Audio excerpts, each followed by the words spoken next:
What is up, you guys? Welcome back to E&E Teachers. Today we are going to be going over Nearpod. This is going to be super beginner friendly. So if you have never used Nearpod but you've heard about it, this is for you. And if you've already used Nearpod, maybe you might pick up something else.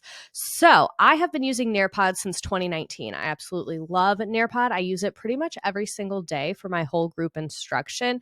I will say Nearpod works the best when your students have access to technology. To start off, I'm just going to kind of go through what Nearpod looks like and how you can use it in your classroom.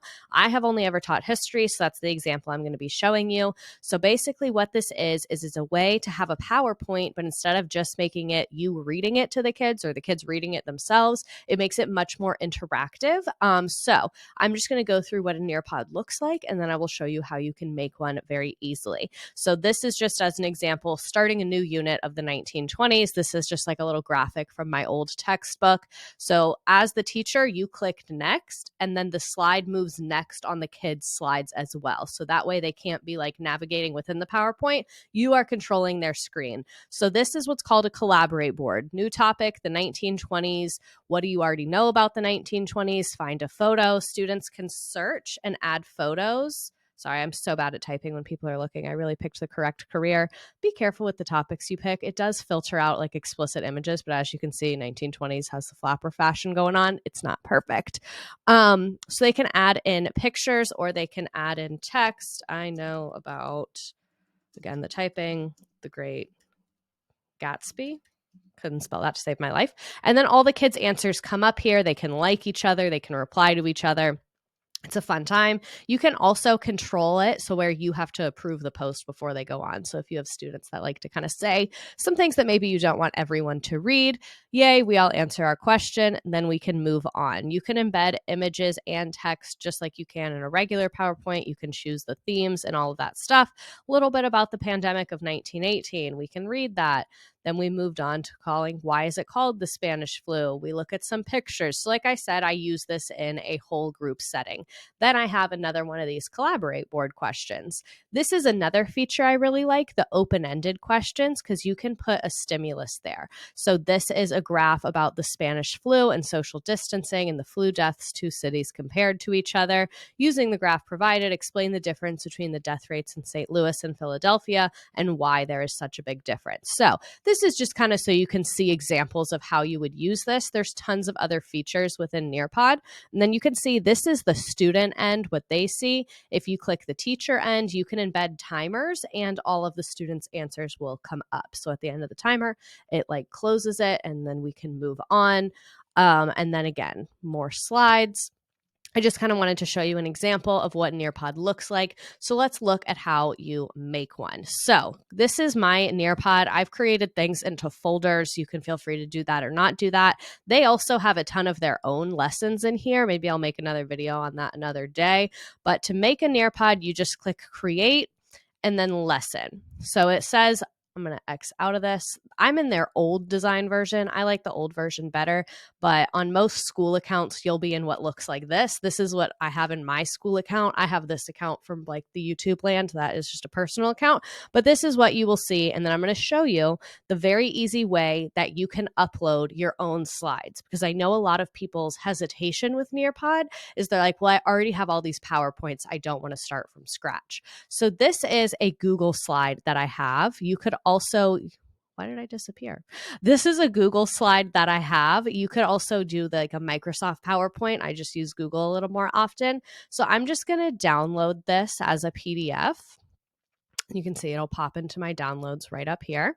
And then I can upload this PDF into Nearpod. So this is a push 4.6. And while that's downloading, I love these slides. I did not make them myself. I purchased all of these from Ye Old History Shop. Since I'm using their slides in this video, I just wanted to give them a shout out. This isn't sponsored, but I bought a year's worth of slides from them for my AP US history class.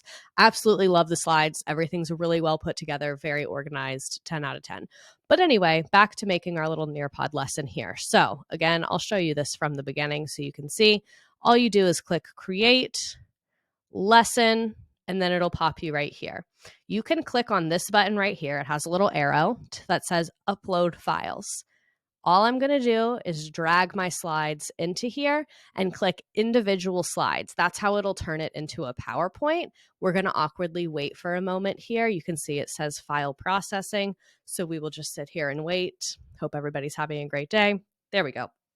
The bigger your presentation is, the longer it will take to process. That's why I only put a couple slides for the sake of this video, but a lot of times I put very long presentations in here. So again, this was APUSH 4.6. I do recommend giving them names because these are kind of like you have to work to put it together. So you want to be able to use it again in future years. So as you can see, all it did was put in my slides right here. So what you can do is you can add in lots of different activities. So you can click add new, and let's try a fill in the blank.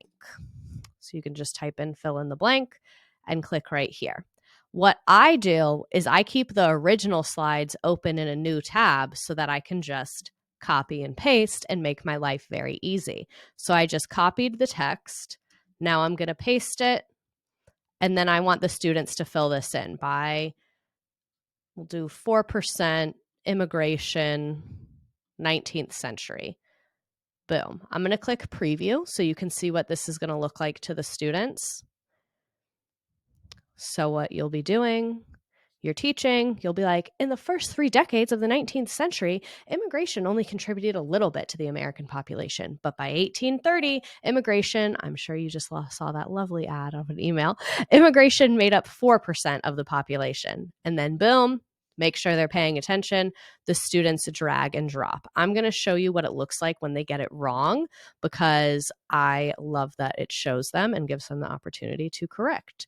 You can click done. You got 0 out of 3 answers. They can try again. So I really like this feature. Another one that I want to show you is the matching feature. Matching is probably my other favorite one. Match. Actually, let me show you how you can look through everything. So if you click all, you can see you can do slides, a slideshow, you can upload slides, which is what we just did. You can embed videos, websites, they're connected with vocabulary. If you don't know what any of this is, just ignore it. You don't have to use it. This is really where the fun stuff is. Quizzes, you can give them a drawing prompt. And then let's look at this matching that I was mentioning. The matching is kind of like flashcards. They just have to match them together. And again, I love a copy and paste moment. So that is what I'm going to be showing you because ain't nobody got time to be thinking of their own little stuff. Add a pair. I just paste it in. And a lot of times I'll just have them do like the first sentence and the second sentence, and they have to put them together. So you could also do this obviously with like vocabulary and things like that. I don't love that sentence. I'm going to change this. There we go. So obviously I would put in a little more than that. I'm just trying to move quick to show you for video's sake, but you can kind of put in vocabulary terms, maybe practice questions for a quiz, EOC style questions. Again, just to show you all your options here. You can do a quiz. Time to Climb is literally just a quiz, but it plays little fun music and they have little characters that run up a mountain. It's very fun for them. Fill in the blank is a great one. You can also do polls and open-ended questions and those collaborate boards like I showed you on that example where the kids can all type and it pops up there.